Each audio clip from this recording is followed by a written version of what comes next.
Welcome to episode 9 of Let's Talk About It. I am your host, the DiDi Skky, DiDi Skky, and I am so glad that you are with us tonight.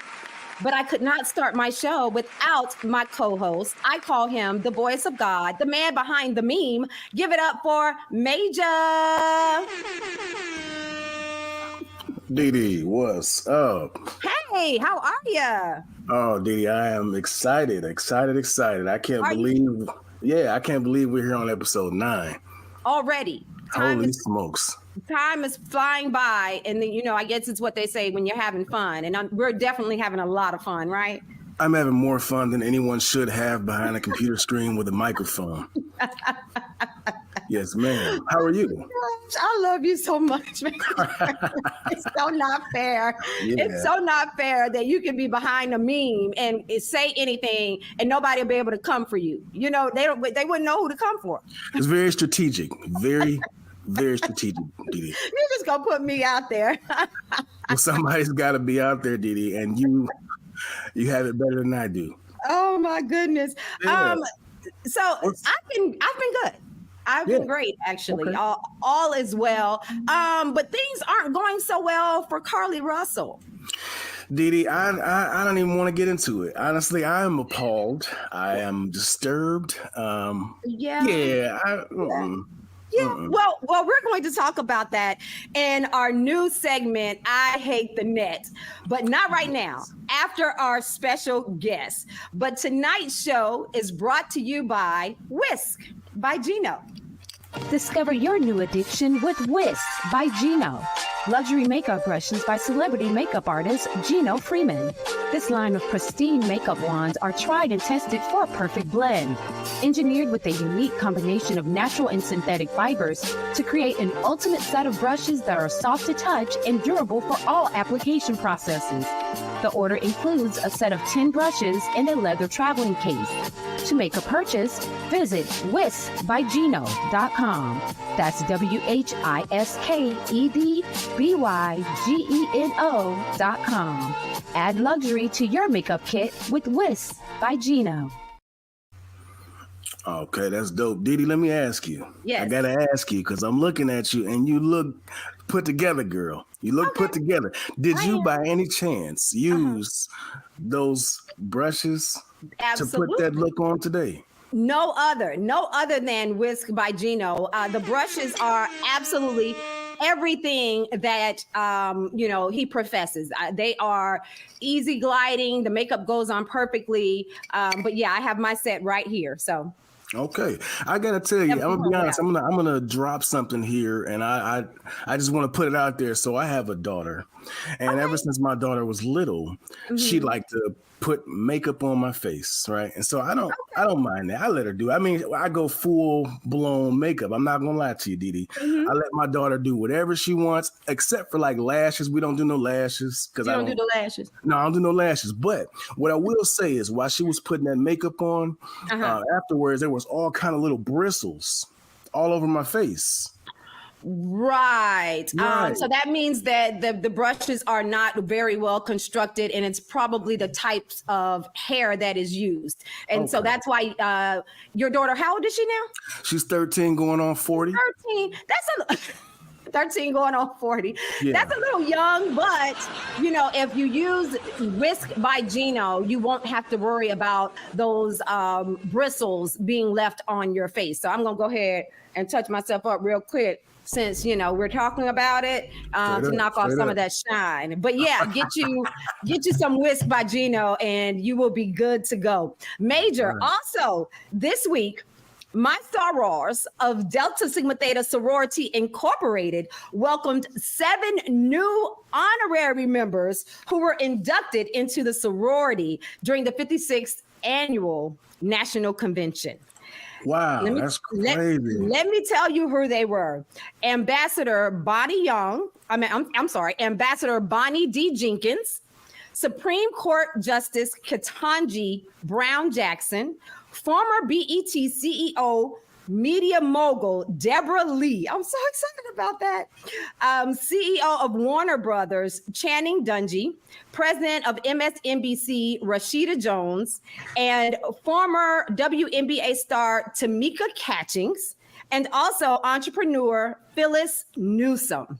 So when I tell you I am beyond super excited because, of course, we are fully loaded with women in the media and some very influential ladies. So it warms my heart. Welcome to our distinguished sisterhood, ladies. Yes.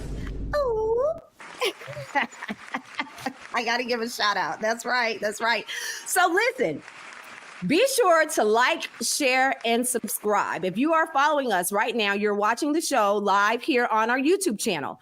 Like, share, and subscribe. So very important because we have some awesome shows lined up for you, and we have bonus shows that you don't want to miss out on. So make sure that you get that notification as well. And if you're watching on our Facebook channel, don't do it right now because you don't want to miss this episode. Not nan piece of it. Not nan. I'm gonna make up some stuff, but not nan piece of this episode. You don't want to miss it. So if you're watching on Facebook, go ahead after the show is over to the YouTube channel, like, share, and subscribe. It's very, very important. That's what's up. And they can honestly, DiDi, they can take it a step further because if I'm not mistaken, the Let's Talk About It podcast with DiDi Skky is also available if you're in the car driving. And you need to catch us on any of your streaming services so you can listen while we're working. We're on Apple Podcasts, Spotify, iHeartRadio, Amazon Music, Odyssey, YouTube Music, and Castbox. Yes, absolutely. You can catch us all there. Like he said, if you're driving in the car, if you're at work and you don't have no business watching YouTube, you can listen to us there. Oh my goodness. This show tonight is near and dear to my heart. Why? Because our guest tonight is not only my childhood friend, but my lifelong, very long time friend. So I am super excited. He is a diversity and inclusion executive, trans rights advocate, radio co-host and analyst, motivational speaker, reality show cast member, fashion image and brand marketing consultant, and as I mentioned, my childhood friend.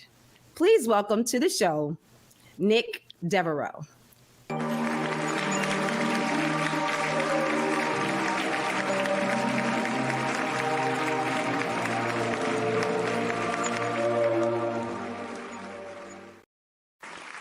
Yo. Family. Yo, what an introduction. What is going on? D to the I to the D to the I. What's up, sis? How are you? I am wonderful. And as I mentioned, this show is very near and dear to my heart. We're going to talk about our history, of course, and talk about your life. I mean, the boldness of your life, courageousness of your life. And so I'm beyond excited. I've never, you know me. So, but I've been in the industry for over 2 decades and I've never interviewed my best friend or a dear friend. I've never done that. So I'm going to hold it together. I'm not going to get emotional and stuff. Well, I feel honored. Thank you so much. And you know how I feel about you from a long time. Absolutely. Very long time. Absolutely. A long time. Okay. So let's go ahead and jump in. And now listen, the audience can chime in. This conversation is absolutely for you. You know, we're going to go in. I'm going to ask my questions, but you can absolutely ask your questions, post your concerns. We want to hear from you. So let's hop right in, Nick. When you were growing up, of course, in my family, in my household, my parents had what goes on in our household stays in our household, right? But tell us about your childhood. Tell us how things were in your home. Yeah. So, I mean, I think that's probably I would think most Black homes, we grew up that way. But just a little bit about my backstory. My mom had me really early at 15, which means that I was raised by my grandparents. My mom had always been in my life. She just had me at a young age, and my grandmother and grandfather were controlling. So I was their baby, and that was it. That's all. So being raised by my grandparents, it's kind of the old school. We're old school Baptists, and we follow those rules. You know, what happens in our house, stay in our house. As long as you respect yourself, I really don't care, you know, what's done type of situation, but nothing out of the norm. You know, we went to church, we followed rules, we woke up on Saturday morning, we did chores, you know. I don't know. I do feel like I was a little bit privileged because I got an opportunity as I was growing up. I can remember as far back to 6th grade having a car for the first time. You know, first person in the neighborhood. You were a spoiled brat. Who had a car. And by the way, for the audience who don't know, I'm an only child. So that's what I was gonna say. You know, I had the only child syndrome. So I cannot remember from 6th grade. Oh man. I can't remember from 6th grade all the way through college not having a vehicle. My grandparents spoiled me point blank, period. They were the best parents I could have ever had, man. You had a car in the city. Did you pick me up? I can't remember. That was a little bit. I rode through the neighborhood bumping with the music in the trunk, you know, the 2 tails and the tweeters in the back pumping. That's right. That's right. And just to give our audience a little bit of the backstory, Nick and I are from Fort Lauderdale, Florida. Throw them L's up. We are from Lauderdale, and specifically behind the swap shop. Okay, Nick grew up in Westwood, and I grew up in Larkdale, which were neighboring communities. Literally, we could walk to each other's house in less than 10 minutes. For sure. Exactly. Wait, and did we attend the same school, junior high school? So this is what I don't think so. I think it was all neighborhood and church. You know, exactly. We was in neighborhood. You know, we played in the neighborhood from when we was little teeny boppers. So, but no, I went to Lauderhill, Paul Turner, Lauderhill, Paul Turner. That's right. And I went to Lauderhill. Yep, and I went to Lauderhill Middle, and then of course BA. Right. Okay. And so we went to Lauderhill Middle together. We did. To Lauderhill Middle. That's where it was. Lauderhill Middle. Right. Yep. So we attended junior high school together. Okay. So let's dive a little bit into the makings of Nick Devereux. Okay. All right. So now I've had the discussion on many occasions regarding being born with your sexuality. And I can remember back, you know, when I was like 6 and 7 and, you know, a little girl having a crush on my sister's friend, not her boyfriend, but his friend. I used to really love me some Cleve Striggles. I don't know why. So shouts out to Cleve Striggles. In elementary school, it was Chad Macy and so on and so on. Were you born this way? Yeah, that's interesting. So, man, my story is so different. I think I was a late bloomer in the life. And what I mean by that is, as you know, I had a boyfriend throughout all of my junior and high school and midway to college. So So there had to be something in me, and I'll tell you the story is because you asked the question about being raised in a Black family and the way Black families were raised. It was kind of one of those situations where we never talked about gays and lesbians, and lesbians surely didn't come up. The word for all of it together, the LGBTQIA was just gay, right? And the gayest person I knew during my childhood was the minister of music. That was it. That was the gayest it got. At the church, the minister of music at church. That was the gayest it got. And even with him being gay, Chris being gay, nobody ever talked about Chris being gay. We just happened, to know that Chris was gay, right? So it was one of those things that you don't talk about. You don't talk about those things. So anyway, I will tell you though, when I finally got to, I remember in middle school, Lauderhill Middle School, and I will not say any names, but following a particular girl home, taking a long route home, I had no idea why I followed her home. I literally just walked behind her to watch her walk into her house. I was enamored with her, and I was in the 6th and 7th grade. I could not connect. There was nothing that connect. I'll go a little bit further. Remember, we used to have, I had a phone in my room, a separate line in my room, and we used to call and play on the phone, is your refrigerator plugged, type of situation. So I had to get her phone number. And I used to call just to hear her say hello. She would say hello. I literally was a stalker. I really didn't realize it until I was. Did you hang up when she said hello? You would hang up the phone? Hang up. I let her say hello, and then she hung up. And then she would say, "Stop playing on my phone, please." And I did that. I did that so much, I'm almost embarrassed to say it, but the truth is the truth. And that leads me to this. But even with that, I still was only interested in boys. There was nothing in me that made me, in my psychological mind, that connected sexuality. And I don't want to tell you the difference between those two things, but sexuality to a woman or a girl. I just knew, I didn't know what it was. Fast forward, about 8th grade is when I started dating this guy really seriously. DiDi, you know him. And all the way through college, we made it through college. It's funny that I say that because a lot of people who dated him know that basically he was you know what he was, right? But I really didn't care because we both came from influential families. He knew what it was. I knew what it was. And he was my relative. Let's just say that. We're not going to name his name, but he was related to me. So that's how close Nick and I are. Yeah, and he was my boyfriend from 8th grade until my junior year in college when I had my first experience. We had a few breaks in between, but I've named him because I want to talk about when I got to high school and was playing basketball. He was athletic, and the young lady that I married and I was with for 14, 15 years, they both went to the same school, Dillard High School, and we used to go to each other. We were rival schools, Board Anderson and Dillard. So she played volleyball. I played basketball. He played football. Anyway, I got an article out of the Sun Sentinel, and cut out about him and his it was something he did within football. Her for volleyball. I cut both of them out.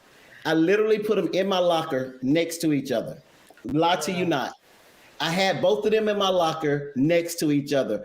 All the while, he was my boyfriend. This other girl, I just had a crush.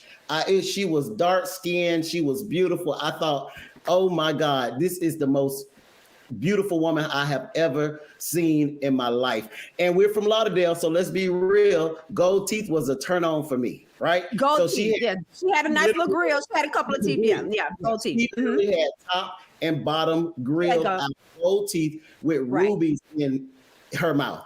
She sure did. Absolute turn on for me. But again, I didn't cross those waters even in high school. I didn't cross those waters in high school. It wasn't until I went to college in my junior year that I was approached by a female that I became a little inquisitive about what it was. And to fast track it a little bit, she chased me for probably a half a year. We ended up going, and I was very popular on the campus. I was a part of the SGA, student government. Bethune-Cookman. I mean, I was a part of the band. I was all the things that I was from a little kid all the way up. So I was one of the most popular people, right?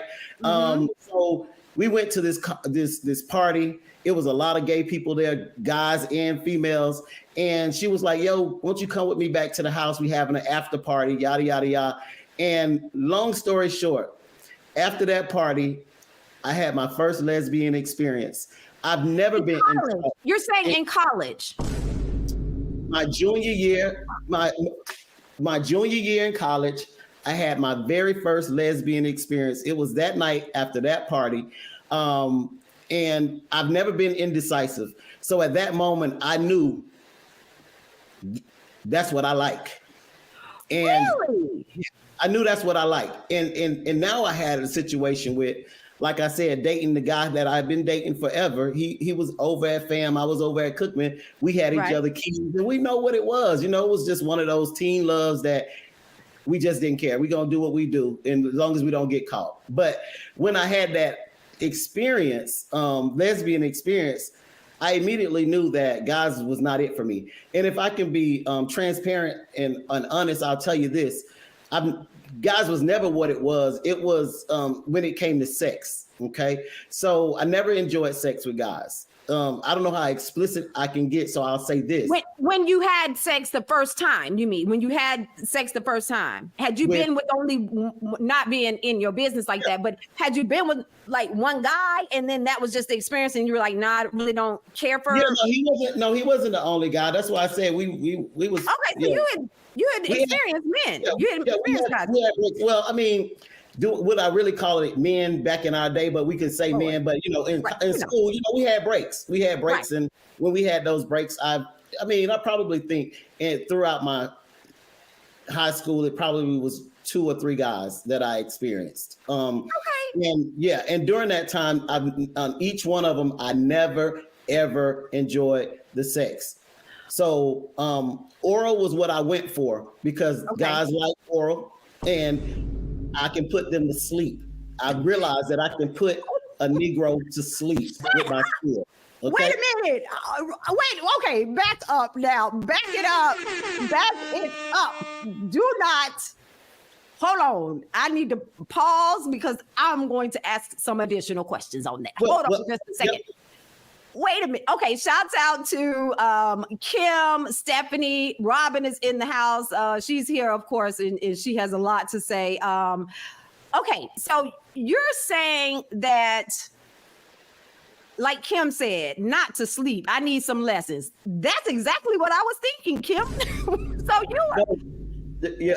So let me help you. I think those skills, I don't know where they came from, but I had those skills. I'm proud of those skills because you know what those skills did for me? They prepared me for the journey of women, right? So, but what I said is, and just to kind of wrap that up with a bow, is that I did that because I did not like sex. So I did not like a guy stay on top of me, humping. I literally was like, please hurry up. And I certainly didn't like the last part of all that stuff being all over me. Yeah, it was that was a hard no for me. Yeah. Hard no. So when I learned that, like if I put them to sleep, they only gonna pump a couple times and then they done. So that was it for me. So I learned real quick what to do to put a Negro to sleep and satisfy him. Okay. Right. Also, I want to tell you, I mean, I really never brag about my skills as it relates to women. I'll let them do that, but know that because of those skills, I learned to take care of the ladies that I've been involved with in my life. How to satisfy your women. Now let me ask you, okay, I gotta go back a little bit. Because when we were growing up, like we would say like that you were very kind of tomboyish. You were tomboyish kind of when we were growing up though. It wasn't even kind of tomboyish. And it's the hardest thing to understand. And that guy, which was my heart back. I had 2, you know, that guy though, who was my heart. We went through a lot as kids, you know, but I was a tomboy and I always wonder what was it he liked about me? But, you know, I came to the realization that even, you know, under those clothes, and not it wasn't even about sex. I'm just saying under those clothes, there was a heart, there was a personality. I think we just clicked with family, personality, and the fact that, and this is from what I hear, is that, you know, I was a pretty girl. You know, I had long hair, was light skinned, I had eyes, you know, so there was other dynamics about me that made him attracted to me, you know, and probably one of the reasons why he does not like me very much now, because I'm in this new body and face. But yeah, I think that I mean, that was one of the ones that I cut my hair off in college. That was the first SGA gala I went to at Bethune-Cookman. Yeah. Yes. So what was the I'm sorry, I didn't hear you. Say that again. No, I said so. Yeah, I was very tomboyish, but I think it was other elements of who I was what attracted guys to me. Yes. So what was your experience with your family and the neighborhood when you started to realize after you had gone to college and had realized that your preference was mainly women now? So what was the experience like at home, back with your family? How did your family feel about it in the neighborhood?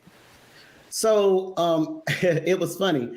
It was the summer between sophomore and junior year when I had the experience, right, with the young lady. And I was headed home for the summer. And I think I was just visiting because I had an apartment up in Daytona, but I was going home for a weekend or something to visit. And when I walked in the house, my grandmother said, I received a call and one of your friends told me that you're gay now, that you date women. So I was a little thrown. Later on, I found out it was my best friend. I found out it was my best friend and somebody I pledged with, and who was my roommate for 3 years. And she was just really upset that I was now a lesbian. And I don't know what that was about still to this day. But that was the first introduction to my grandmother about me being, a lesbian, right? Yeah. You already know what it is. So you already know. You already know what it is. So but my grandmother, she loved her baby in any package that I came in. It was kind of hard to swallow at the beginning, but because I am always open, very transparent, I never lied to my mother, my grandmother, none of my family. So I immediately said, yep. I said, Mama, sit down, let's talk about it. I really do like girls. I really do like girls. And I couldn't tell you the whole conversation. And then she rubbed my head and I laid in her lap and she just said, whatever you do, remember, respect yourself first, respect others, and everybody don't have to know what your business is. That's kind of one of those unknown, unsaid things to say. Don't go out here telling everybody you gay, type of Just keep what goes on in this house stays in this house. Don't ask, don't tell. So, and then I took my mom to the park, because those were the only two people that I really, and when I said my grandfather was still living at the time, he was so laid back. He's an Aquarius, so he's very introverted and he was laid back. He saw clearly what it was and he didn't talk about it. It didn't matter to me. Because my weight fluctuate throughout all my life. I was his quarterback. That's all he called me. Yeah, right. I took my mom to the park and she had a hard time with it. She had a really hard time with it. Really? She had a really hard time with it. But eventually she got through it. Now you asked about family and neighborhood.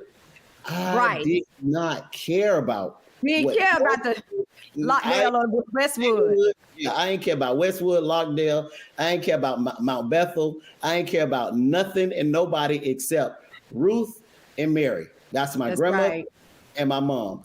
Once they were all right with it, or knew it, because they weren't all right at the very beginning. Once they knew from my mouth to theirs, it was a journey that we were going to take together. And both of them was willing to take it together because neither one of them was willing to lose their kid. Right. So let's go back to your time at Bethune-Cookman College, which is now Bethune-Cookman University, right? Let me say that correctly because my sister Darlene is watching and I'm sure she's saying something at the house, yelling at the TV. You did pledge the most amazing, devastating sorority. I did. Delta Sigma Theta Sorority Incorporated. And so let me go back and give some reference to that. So when we went off to college, Nick at the time, who was Nicole, was like, DiDi, I'm gonna pledge Delta. And my sisters were like, okay, Nick gonna pledge, Nicole is gonna pledge Delta. She gonna be a Delta. Well, she became a Delta before I did. I was like, wait a minute. How did this happen? Because you pledged which year? 93? 93. Pledged 93 at Bethune-Cookman, which is Beta Alpha. Delta Alpha. Delta Alpha. And so I was super jealous because I was like, I don't know. And so of course, my sister Robin was like, you know, Nicole been winning pledge way before you, Alabama State off the yard and all this stuff. Like, you know, like, is it gonna ever happen? And then I came along in 96 and pledged Delta Sigma Theta sorority. And so we had that bond as well. And so I remember when I saw you, of course, you know, your life transitioned from there. You and Tanya got married, correct? That's correct. Right. So you finally hooked back up with your high school crush. Tell us about that. Yeah. So it was one of those situations where we went, what was the club on the club next to Barnett Bank, 441 Crystals, I believe it was. I believe it was Crystals. Okay, Crystals. I was gonna say Brick House. Maybe Brick House or Crystals, whichever one. I can't remember the name of it. But anyway, it was one of those summers I came home and I got an opportunity. You know, they had the male strippers, but because I was new to the life, if you would, I was there. I had my nails done. I had my hair done with freeze curls, and because I was going to a straight club, if you will, I dressed appropriately, if you will. I could remember having on, I would call them kitten heels, some little heels, little heels, jeans and a shirt. Had my nails done, had my hair done. I think I may have even had on lipstick, and I walked in the club. Well, everybody from the neighborhood was there. All my homies from the neighborhood was there. They were happy to see me, you know, home from college. And then, I seen Tanya, and I was like, "Dang, there go that dark skinned chick, man. There she go." And I my hands started getting warm. They were sweaty. I was nervous. And I remember I had a Heineken in my hand. I'm like, I know I'm over here looking like one more tomboy with kitten heels and lipstick on, right? And the guys was getting ready to come out the strip, and I was literally talking to myself. I said, "Go over there and talk to her. Tell her who you are and tell her you want your phone number. But you know this is a straight club, so if she look at you like you crazy, you get embarrassed quick because I'm very shy and I get embarrassed quick." Just walk straight out the door, right? So I strategically set myself up where I saw her, and I got up the nerve, and I walked over to her, and I was like, you know, "What's up, T? You know, how you doing, Tanya?" And she was like, "Hey, how are you?" I said, "So my name's Nicole." I said, "I've been watching you for a minute, and I'm just trying to figure out if I can get your phone number." And she flashed them damn teeth. Flashed them goals. Them goals, I was like, "Oh God, yes, this is it." But to my surprise, she said in a little bit of a whisper, because everybody know that Tanya was was undercover. It was not known that she, you know, tittered on the other side. If you knew, you knew. If you didn't, you didn't. You just made the assumption. So she kind of leaned in and she was like, "Okay." She was like, "Okay." So I was nervous. So I said, "Listen, it's too many straight people in this club." I said, "I'm gonna walk out the door, meet me on the side of the club." And I asked her where she parked. She said, "I parked on the left." I said, "Meet me on the side of the club. What kind of car you drive?" She told me. I said, "I'll be standing by the car." Sure enough, 5 minutes later. You had to strategically plan how you were going to exchange numbers. We was in a straight club. This was in 94. In the 90s? We was in the strictly dickly phase where nobody talking about no gay stuff. I know that was my first time ever. Like I said, the first experience I had was a girl from Miami, but I was in Daytona. So yeah. And all the people in Fort Lauderdale knew both of us. We both was very popular. Nobody knew anything about me being a lesbian, even with me being a tomboy. They did not connect the two. You know, it never was said. But it's funny, as crazy as it sounds, as tomboyish as I was, nobody ever asked me was I gay in my school, you know, in my middle or high school rearing. You know, it never came up. But yeah, she walked out the door. She came over, she gave me her phone number. I'll never forget, I had my granddaddy's big cell phone, the first block cell phone. Yeah. And you know, I was kicking it with her. We had beepers, so we exchanged numbers. I had the phone, I called it, beeped her, so she'll have my number or whatever. And I'm gonna just tell you like this: The next day, she didn't call. I didn't call. I was nervous. This was my first time out the gate. I was a baby lesbian. I didn't know how to do this and what to expect. So I was laying across my grandmother's bed, and the next day she beat my beeper, and I thought I was in heaven. I was in heaven. I called back, and we talked. She worked at the flea market at the time. She told me where she worked at. I went out to the flea market. I saw her. She told me her address to her house, and I can just tell you, the first time I went to her house was 2 days later, and for 14 years later, that's right. That's how the story ended. That is right. That's so true, guys. I mean, we shared kids. Yeah, she had a 2.5-month-old Bree, and she had a son, D'Angelo, 8. They are now my babies. I raised them from those, like I said, for the next 14 plus years. So 14 years, yeah. And but you guys moved to DC, right? And then you came to Atlanta? No, we moved straight to Atlanta. I moved to Atlanta in 98. And so June of 98, I moved, and Tanya came up because the kids were still in school. She came up 4 months after me, once the kids got out of school. Were you guys legally married? So no. So back then, we got married in we were together for the longest before we got married. We got married in 2007. So in 2007, we got married, but it was a domestic partnership. And here's one of the things that I always say to people. Then I'm happy that it's legal now, even though I don't necessarily, as a trans guy, I don't fall in that category anymore. And if you want to know, I'll tell you what I mean by that. But I felt, and I believe at the time she felt that commitment that we made before the Lord, we were good. We were good with the domestic partnership, and domestic partnership, because all the things long before we ever said I do, in a church in front of our family and friends, we had insurance policies together. I carried the kids on my insurance. We had bank accounts together. I bought a house. We bought a house together. We did all the things that a traditional family do together as two women at the time. So I really didn't care what nobody said, about us being married or not. We did it because that's what we wanted to do. Right. So that didn't, even though it wasn't legal, it didn't change the dynamics of our relationship. Right. But you were able, like you said, to set up your insurance and your life around your commitment to each other. And so I think that is amazing. Shouts out to Rochelle. She was congratulating you on the many years that you and Tanya were together. Shouts out to Levi. So I was going to say that I remember when it had to be around 2015-ish or 16-ish.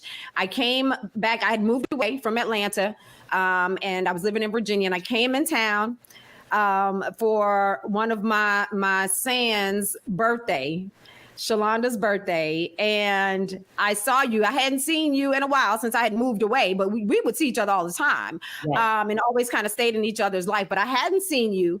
And I remember walking up to you and giving you this big hug, and you whispered, because you could see my reaction. And so I ran up to you and I was like, and you hugged me and you was like, Nick.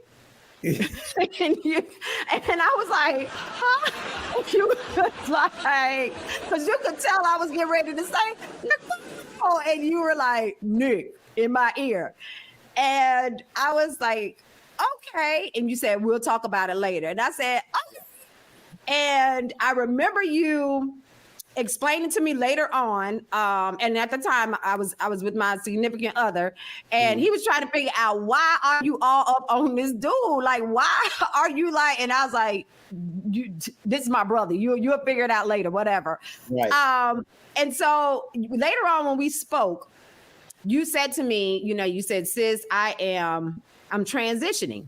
Now the whole time I was receiving it, of course, I was like, good, that's wonderful. And you were telling me about, the process you were going through and everything. And I was so receptive of all of it until you said, I have denounced my membership with Delta. I can no longer be a Delta. And I remember I boohoo cried. And you were like, are you crying in the middle of the party? Like, what are you doing? So Tell us that story. You know, tell everyone at that time where you were, because that's when it really dawned. That's when it hit me. That's when it really hit me. I mean, you were like, sis, I can't be a Delta with a beard. I mean, listen, that's it. So for the very first, the first 3 years, probably more so 3 to 5, it was the hardest thing for me to do. For Founders Day to come up, for convocation to come up, for all the things that that was near and dear that I fought so hard for.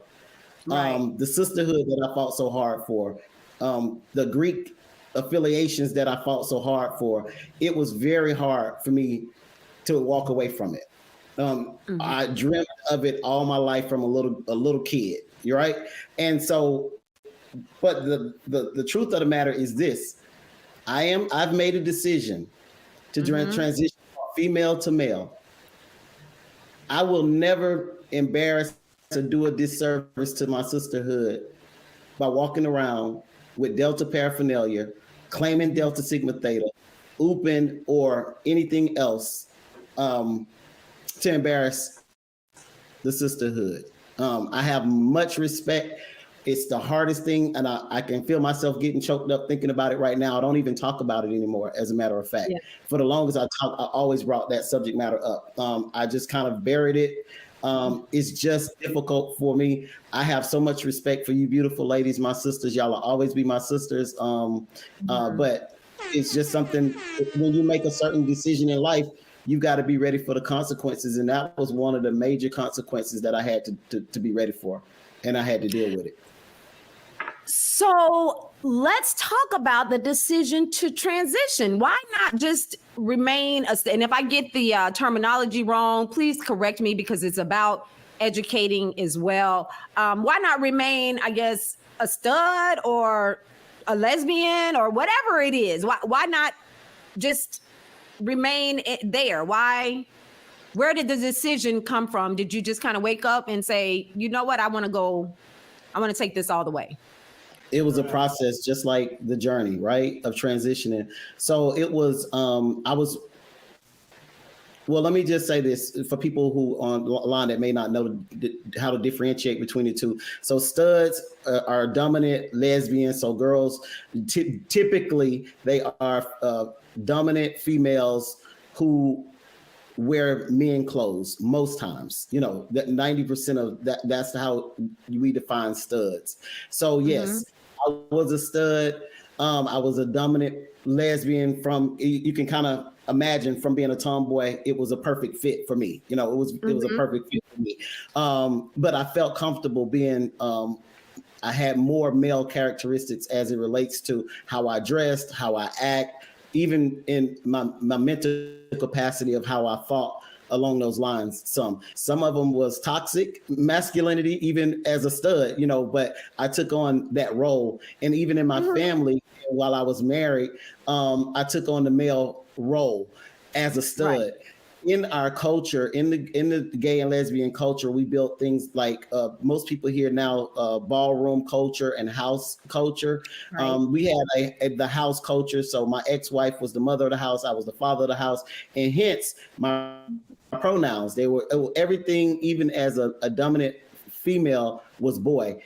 Nobody ever, it was odd. It's really weird now that I think about it, because people would say my name is Nicole or Nikki. That was my name, but they always call me bro or dad, right? That was affectionately. Right. And then my kids, it's crazy. My kids named me Nana. I don't know where they came up. They came up with it by themselves. That's what they wanted to call me. And they have called me that from that day on for the rest of their life. And my kids are don't even get me, 94. So I think my kid was 29, Bree 29, D somewhere up at about 30, 37, 38. And they still call me that. I'm like, yo, y'all got to find another name than Nana at this point. Nana. Yeah. But yeah, so it was easy. It was an easy transition mentally. But what I fought with, well, let me say this, going through those times, I've always worked straight out of college in corporate America. So I wore I wore and I fast tracked through the management program. So I was client facing throughout most of my life in my career, which means that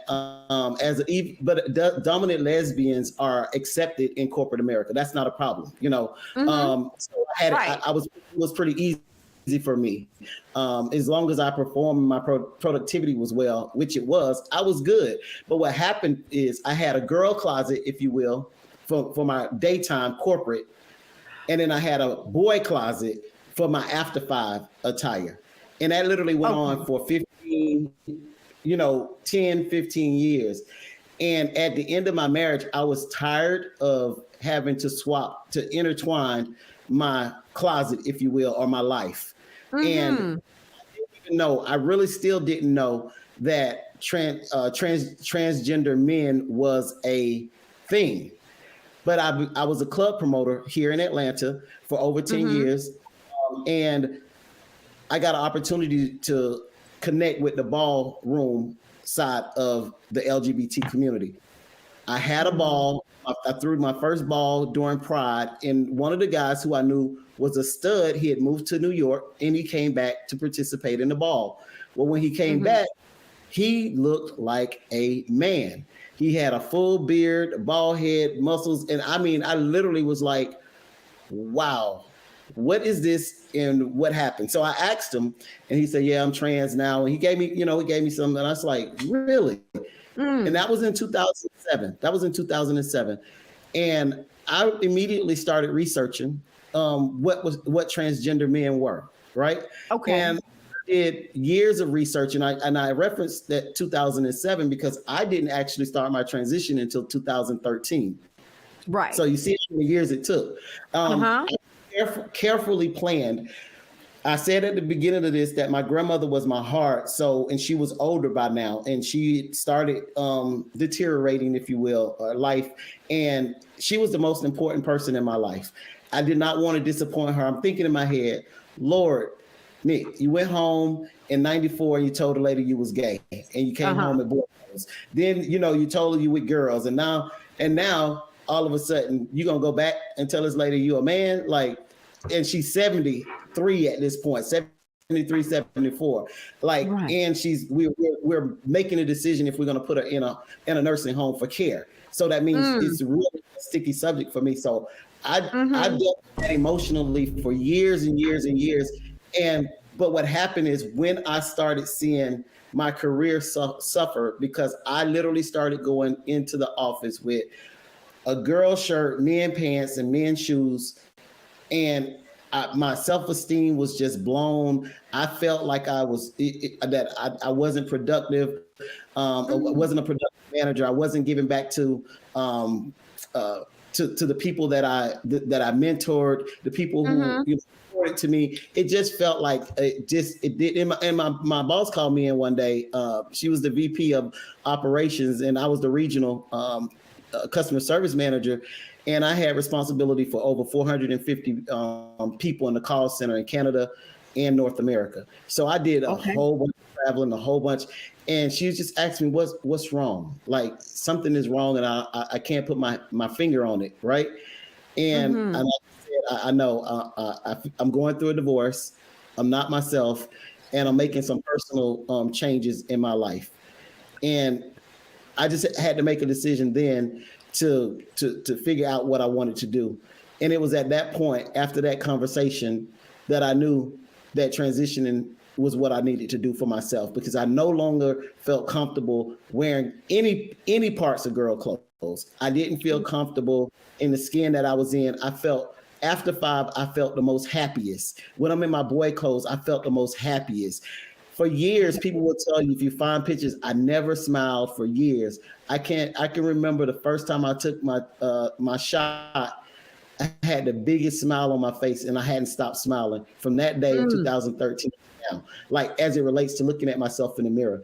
But what I want you and the audience to know, it was a transition in itself. It took time for me to make sure that this is what I wanted to do. I needed to research what was hormone replacement therapy. What happens? What's the side effects? What's the consequences? One of the things that one of the things that I tell everybody they should do is go to a therapist first.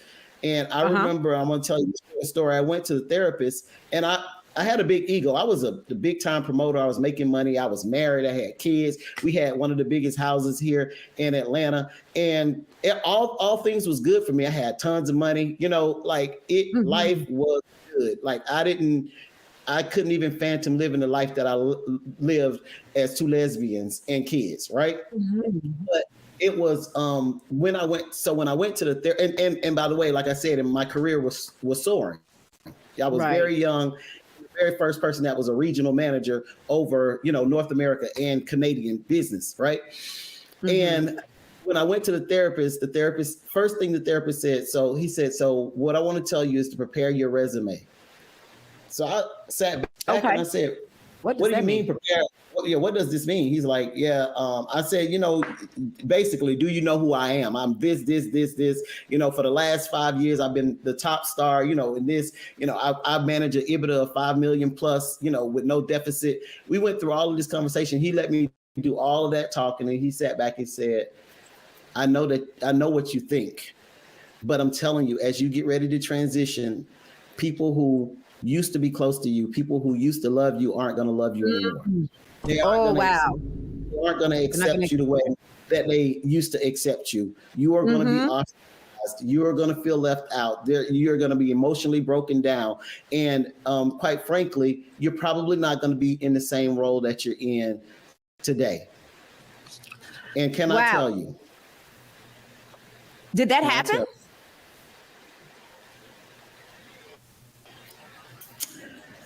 I went through the process of, I heard them, I went through 4 or 5 sessions before I ever took my first, because that was a requirement. It's a suggestion and a recommendation, but for me, it was a requirement, because before I started anything, I needed to know what I was doing. And even at that time when he said it to me, I walked away thinking, yeah, right. It was a yeah, right for me. And I went through. So you didn't believe, you didn't necessarily believe that you would have those ramifications or the challenges that the therapist mentioned. You didn't believe, you were in denial? I don't think that I was in denial. I just don't think that I knew that to be true. I thought that I was the best thing since sliced bread, basically. You know what I mean?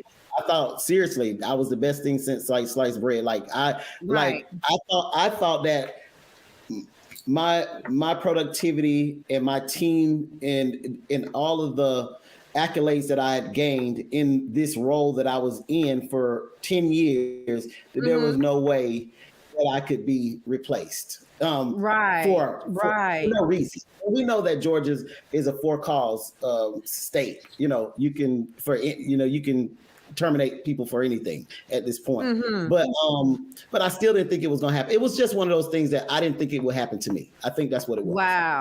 Wow. And so the outcome was exactly what the therapist said. Were you actually fired from your position? So it's funny. No, I was laid off. But so really quickly how it worked, I had an office, of course, and my name tag said Nicole Coleman. And when there you go, at Will State. I said 4 calls. Yeah, at Will State. Thank you. But I went in, I talked, because I reported directly up to my VP. So I went into the office, I talked to my VP. He was a white guy. And I told him, what was getting ready to happen. And he literally was shocked, but he had a look on his face like, okay, yeah, okay. And basically I went in and said, this is what's going to happen. Eventually I'm going to start taking hormone replacement therapy, which is going to change my look, my voice, potentially my body. And I will start transitioning from female to male, which means I'll start wearing male clothes. I went through the whole gamut, told him I was going through a therapist. I'll go through my name change. When I get my name changed, at that point is when I think that we should work on communications to the team, and everybody. And he said, yep. He didn't ask a lot of questions. He agreed. Okay. Well, about within 30 days, I was able to get my name changed. But in the moment, I'm telling you, there's milestones in transition. One of the very first things I think, I took my first shot and I filed for my name change. The minute you get your name change, I promise you feel like a brand new person, like it's a rebirth for us. Really? Immediately, our dead name, what we refer to as our dead name, and a lot of people aren't willing to say what their dead name. And a lot in this conversation, we've talked a lot about me being Nicole and Nikki. I am transparent. I don't have any issues with that. But what won't happen is at this point, you won't call me Nicole or Nikki, right? But if we were talking and having this conversation, I don't mind referencing my dead name. That is a dead name. I don't have it. I don't refer to it. I don't know anything about it. That's in my past. Right. Okay? So your license, everything, all of your identity is Nick Devereux. Nick Devereux Coleman, not just my name change in the federal and superior court of Fulton County. You can look it up. My social security card was next. We keep the same social security number. You change your name, and then your driver's license. On your driver's license, I transitioned 10 years ago, so I believe it may still be the same. You cannot change your gender marker from female to male until you have a SRS, which is a sex reassignment surgery. It's either your top surgery or bottom surgery. I'll talk about that in a second. So my license, I didn't care. A lot of people feel like, they feel like you look male, but you still have F on your license. I didn't care. I just wanted my license to say Nick Devereux Coleman. So for the first 5 years, my license said Nick Devereux Coleman. It had an F for my gender marker. Nobody ever looked at that. I traveled extensively. Nobody ever paid that any attention. Nobody looked at it. I was fine. But the next milestone for me was when I was able to get my top surgery. And I got my top surgery. For people that don't know, it's getting my breasts removed. Yes. The reason why my shirts are open. Good job. Good job. That is exactly. So that was the day for me that I seriously walked in my transition and never turned back. Like, this is it. This is my star moment for me. So let me ask you this question. Do the hormones hurt? Does the transition hurt? Like when you start growing hair? You know I'm proud of it. Thank you. Say it again. Yeah. So I said I'm proud of that picture. Thank you. Oh yeah, the picture. Okay, yes. So absolutely. Yes. Does it hurt? No, it doesn't hurt. It's a shot. We take a shot. You either take it once a week, once every 2 weeks. No, not the actual shot. Does the process hurt? No, the process is you take testosterone shots, and you should go to the doctor at least every 3 months so that you can get your blood work done to make sure that your levels are proper, because you are going through a full body transition, right. For those who, still have a uterus, all of those things, you've got to just make sure that you're balanced.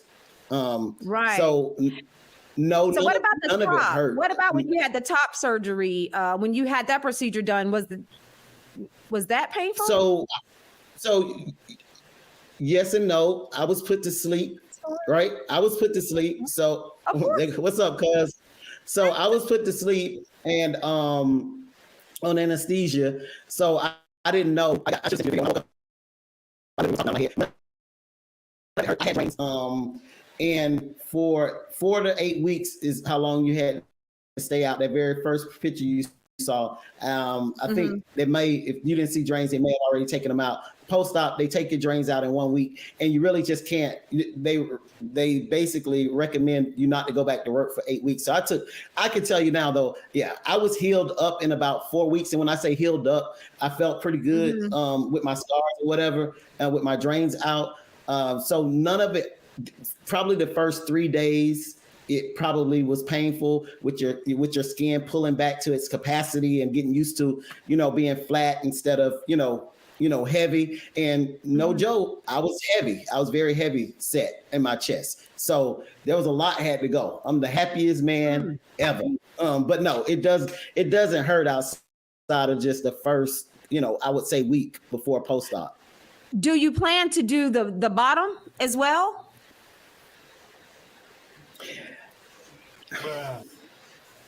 So here's the thing. If I had 100% assurance of two things, no complications, which we know nobody can even any surgery, you can't say that. But more so than that, if I could get the package that I wanted, then I absolutely would do it. But size matters. And because I can buy them out the store, or get me a real prosthetic made, I'm gonna pass on the bottom surgery. All right, because I need to be able to pack what I want to pack. And size matters. Yeah, size matters, man. And I'm good on not getting the size, and the size ain't guaranteed. And the last part I'll tell you is I'm a real pretty boy. For those who haven't figured it out, part of the procedure requires them to do skin grafting on the inside of your arm or the inside of your leg, and it looked like basically to me it looks like more of a burn patient, and I don't want that scar. That's not the scar I want. Right. So I'm gonna opt out on the bottom surgery and just go ahead and buy what I need. So because you look good, okay? You look good. Have you ever passed and went out with a woman that didn't know that you were trans?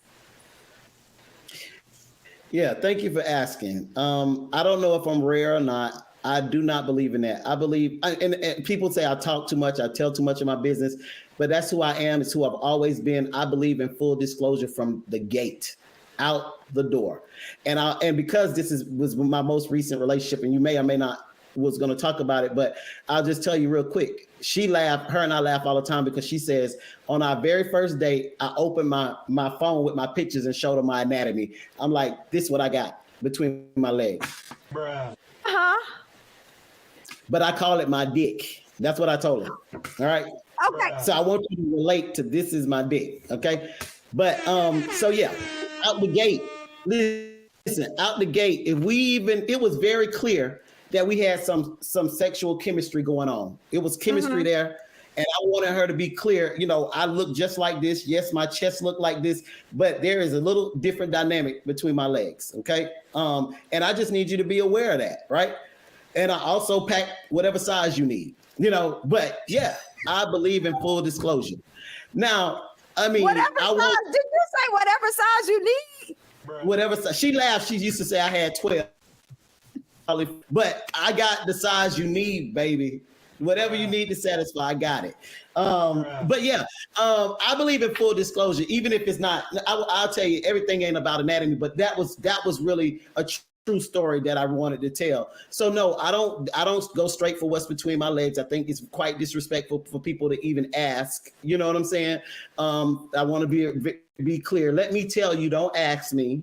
Okay. But as it relates to meeting new women, dating new women, having an attraction for a woman, after that first attraction and I see that it's equally yoked, I'm definitely going to have a conversation that I'm trans. The hardest thing in Atlanta is everybody know I'm trans. I do these type of things all the time. I've been on MTV. I've been on Bravo. I'm part of this new reality. I was very popular in Fort Lauderdale at Bethune-Cookman. It's hard for me to hide. But even with all of those things said, if I ever ran into somebody who I was attracted to and equally attracted to me, we are definitely going to have that conversation. So I'll give you an opportunity to take that out now. That's right. That's right. So Levi asked earlier, what restroom do you use?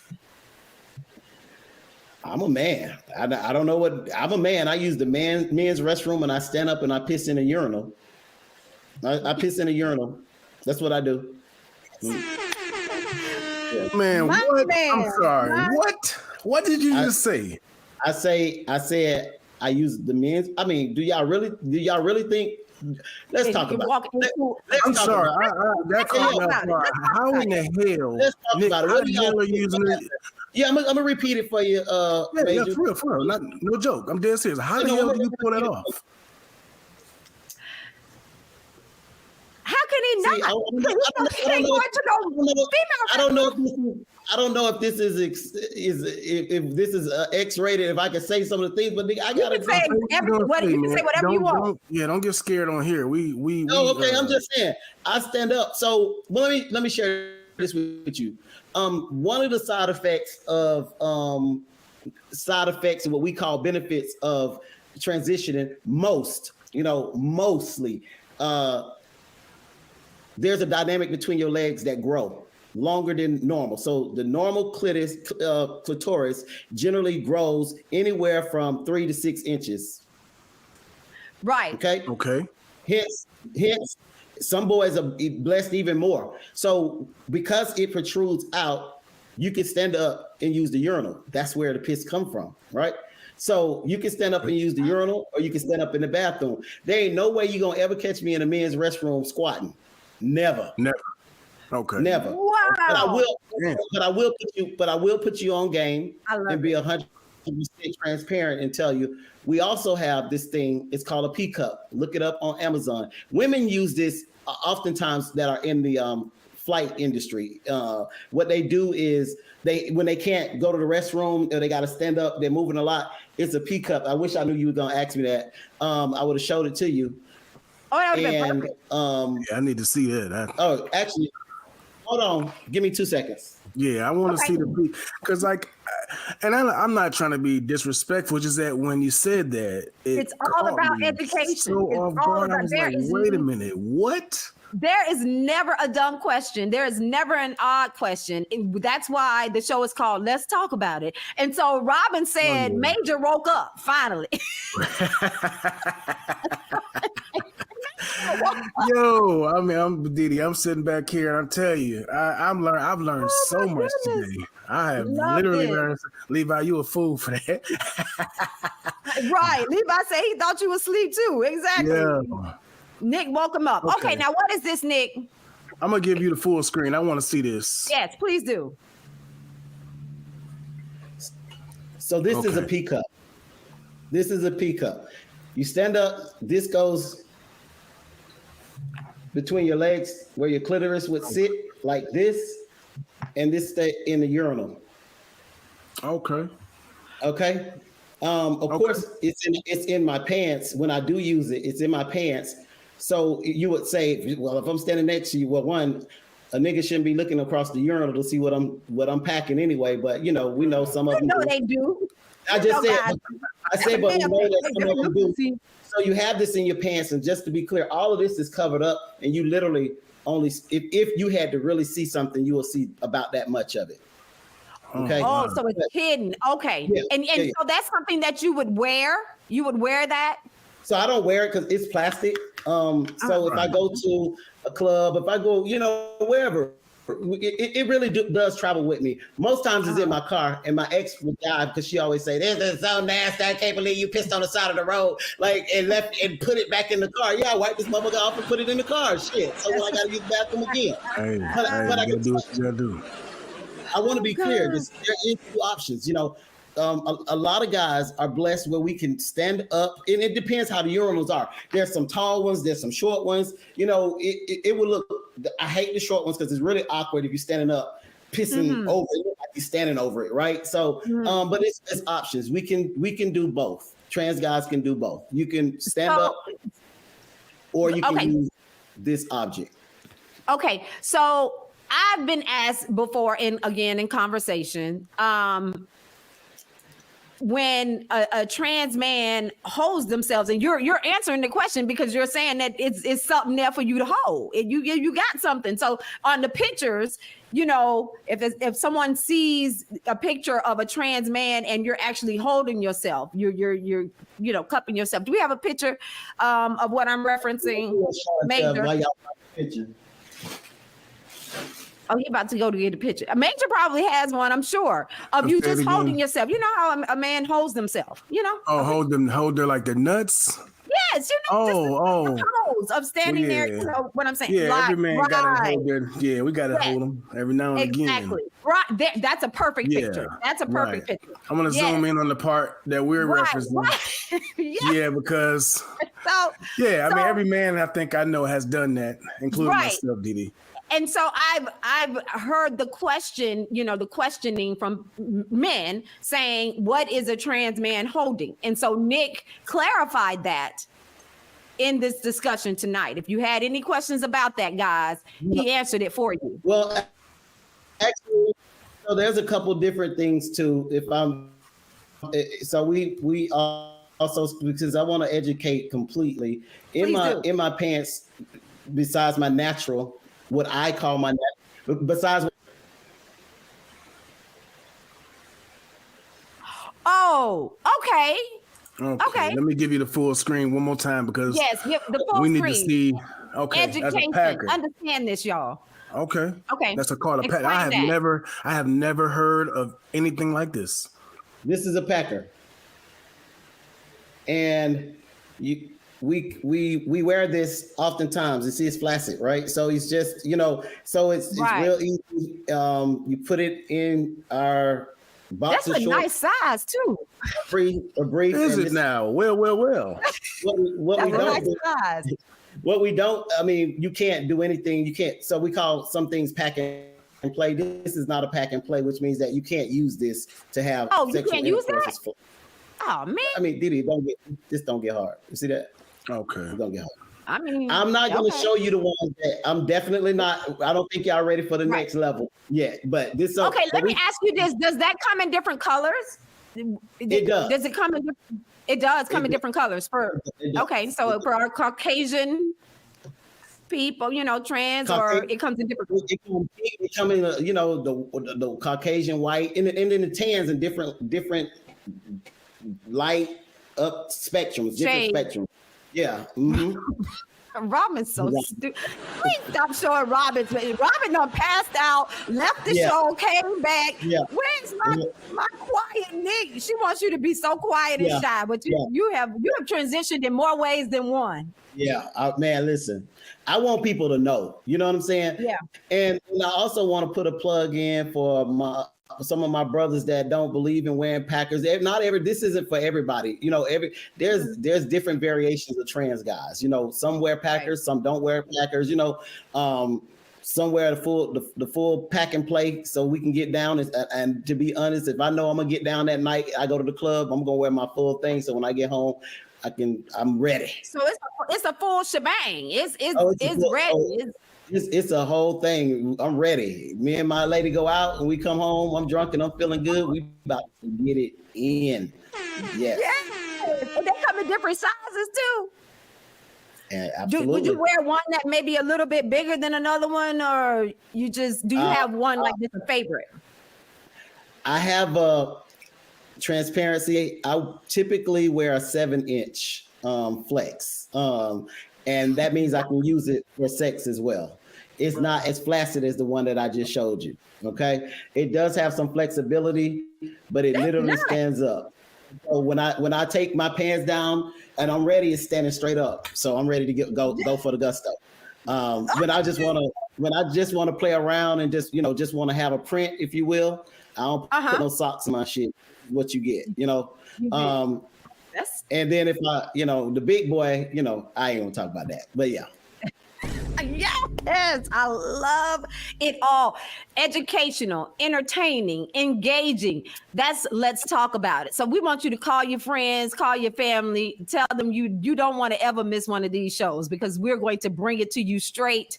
No chaser. Now let's go into this new reality show that you have before you leave us. Talk about TRANSWorld and what we can expect. Yeah, appreciate that. So I got a chance to be a part of an amazing cast. It's called TRANSWorld Atlanta. It's a new reality series, docu-series about the life of trans men and their significant others. So we have one of our cast members. Yeah, keep that up for me. So we have a trans guy and a non-binary person that are together They had a baby together. So, and it's unorthodox, if you will. It's like taboo, unheard. But this is an opportunity for you guys, society to really educate themselves, okay, around So wait a minute. Means to be on what is a non-binary person. What does that mean? Non-binary is they share a love and embrace both their femininity and their masculine side. So they don't want to be defined as a he or a she. They're literally non-binary, and they can go either way in terms of male or female. So and I think the closest I can probably make you understand it is it equates to kind of being what we would relate to as a queer person. So you just see a queer person. So yeah, so the guy with the black hat on, he's a trans guy.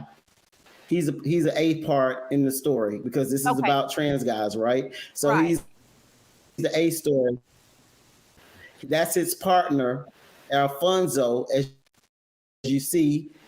That's my good sister. I call her sister most of the time, but she is non-binary.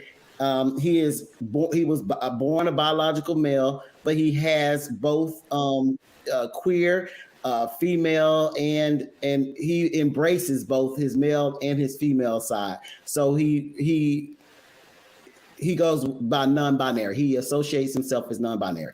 They both, which means that the one in the hat was pregnant as a trans guy, and they have a beautiful baby boy who just turned 1.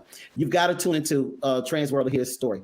I'm gonna jump over to the people in the middle. Trans guy is the one who carried the baby. Yep, and the baby he carried was from his non-binary partner, which is Alfonso. Okay, so the one in the hat carried the baby. Gotcha.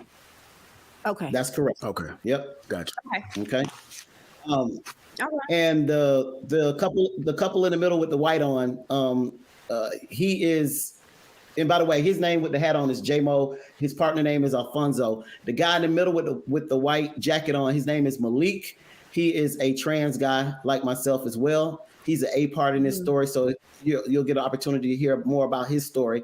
That is his significant other, the young lady in the white dress, and she is a trans woman.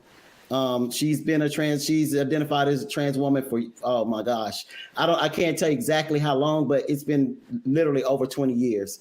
So they'll tell their story about how they got together and what it's like to be a trans couple. The people on the right-hand side with the black on, his name is Sean Jackson, and he is a trans guy. That is his wife next to him. They've been married for 20 years. She is a biological or cis female. We use both terms, but just for purposes of this crowd, she's a biological female. And I don't want to tell her story, but they have been together for 20 years. Sean has transitioned for about 15 years. So here's the thing. Tune in to hear their story, but they got together before he started transitioning. And she identified before they got together as a straight woman, and she identifies now still as a straight woman because that's her man. But again, you'll hear the story. Oh wow! Now, where can we catch this? Where can we see the show? So TRANSWorld has been picked up by Amazon Prime, Tubi, Free Movies Plus, and 2 or 3 other streaming networks.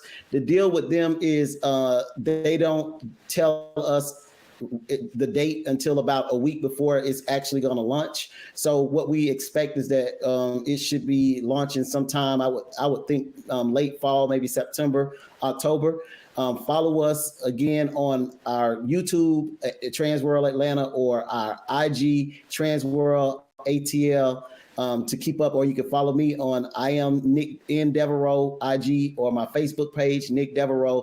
And I promise you, you don't want to miss. You don't want to miss this episode. We already about to start taping season 2. So I'm telling you, when season 1 come out, you're gonna be thirsty for season 2.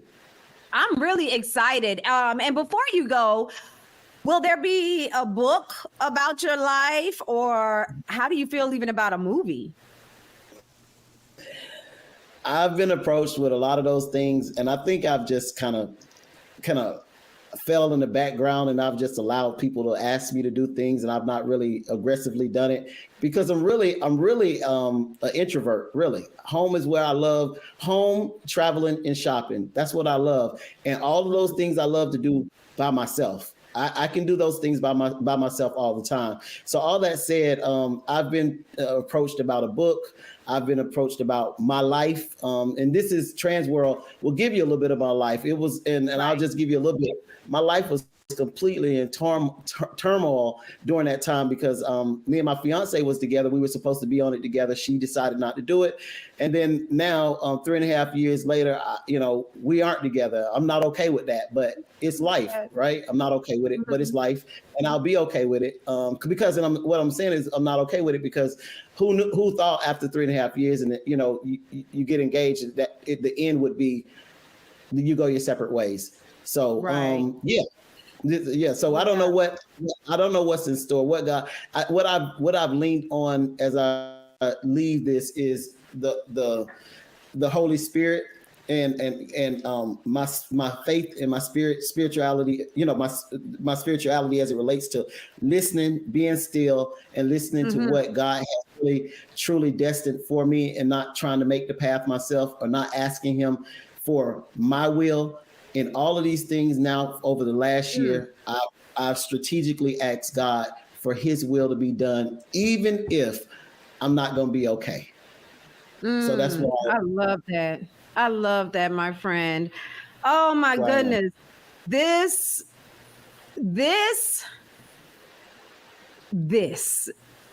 was amazing. It was awesome. Awesome. It was fulfilling.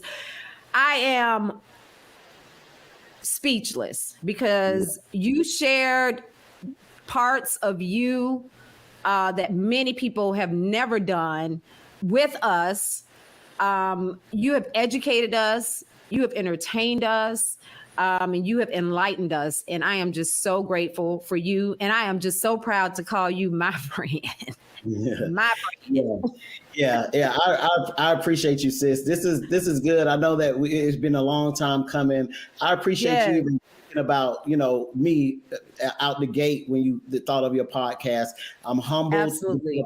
Part of this, this podcast that you're doing. You and Major are doing big things. Thank you so much. I appreciate everybody that tuned in to listen. Hopefully they can do a replay on this where they can go. I did share it to my page, but since I love you, four flat tires, baby. Rolling. So I appreciate you mostly giving me to get your audience to really be educated on because it's too many uneducated and just asinine things out here that people are saying about trans people that's just not true. I really want to leave you guys with saying that for real. We pump the same blood and we're human. We don't want anything different than anybody else. I don't know about anybody else, but what I will tell you is all I want you to do is respect me and I will respect you. That's it. That's all I require. You don't have to believe in what I believe. You don't have to like what I like. I'm not going to invade your territory. As a newly single guy, I have no interest in dating anybody. None of that. It'll take me some time. I don't have that's not my focus right now. My focus is on me and leveraging what's next for Nick Devereux, for real. That's it for me. Absolutely. It's going to get better and better from here. The best is yet to come for you, my friend. And my prayer for you is that God will give you all the things your heart's desire. And I am a firm believer that judge ye not. I don't have a heaven or hell to put not nan person in. And so I believe that everyone should be, if you're not hurting someone, a child, a person, if you're not taking away a loved one from me, you should be able to live the life that you desire to live. And whatever that relationship is between you and your God, let that be.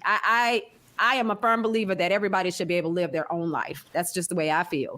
I want to piggyback on that, DiDi, because my saying is always, especially when it comes to like the LGBTQ or anybody that's just different from me, man, I always say if it's progressive and consensual, do your thing. I really don't have no You know what I'm saying? Like, if as long as it's progressive and consensual, you got my support. So That's right. respect. That's Thank you for coming on, Nick. And thank you so story. much. I'm blown away. I am blown away. Yeah, no doubt. I appreciate that, and just y'all, yeah. So much gratitude to both of you all for a phenomenal show, phenomenal platform to let me speak my truth and my transparency.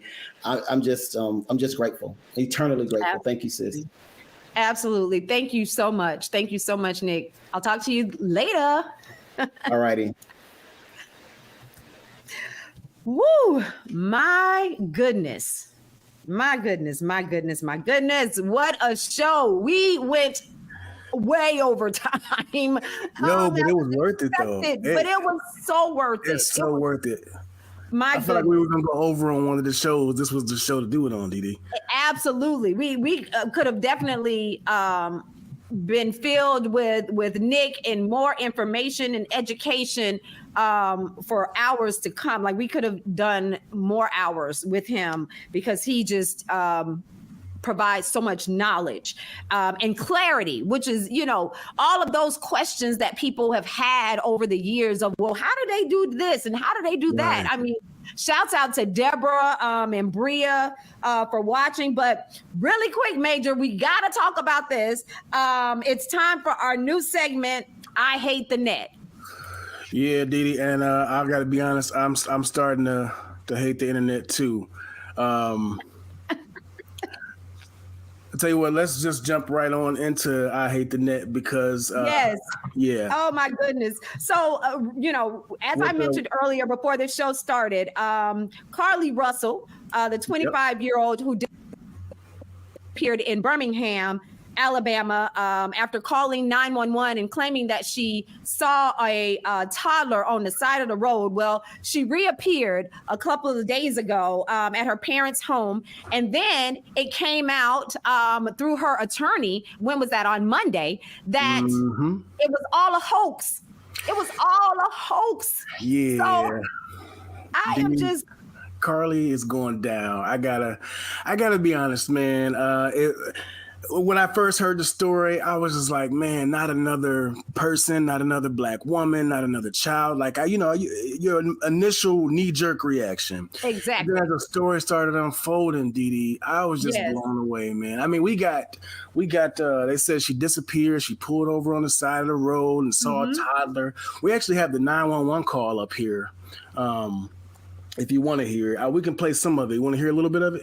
Yeah, let me hear is this the part of the I Hate the Net? Because the net went absolutely they went bananas. So here, we're not gonna play the whole call, but we're gonna hear some of her call. Let's hear what some of the net is saying. Hi, I am on Interstate 459, and there is a kid just walking by themselves. Oh, hold on. Where on 459 are you? I'm right next to the exit 10 by the Hoover Met, like to get off by the Hoover Met. Okay, so you're before that exit? Yes. Okay, and were you... So right there, DiDi, already she sounds like she's lying to me, okay? I don't know. Now, women, in my opinion, are excellent liars, much more so than men. But I just don't understand why, though. My whole... because, okay, at the end of the day, what they said, the reason behind it was because she wanted to get the attention of her ex-boyfriend. He had broken up with her. And so she was trying to get his attention. Now, I did hear that she was a member of Alpha Kappa Alpha sorority. And so I'm sure she had a lot of friends, too. Where were her pull-up partners? Did not one person say... girl, okay, we can do some of it, but we can't call the police. Like, calling police should have been off limits, period. See, that's the difference, I think. No shade to my Divine Nine sisters, but baby, that couldn't have been a Ruby, okay? My Sands, my line sisters, we come up with some good stuff.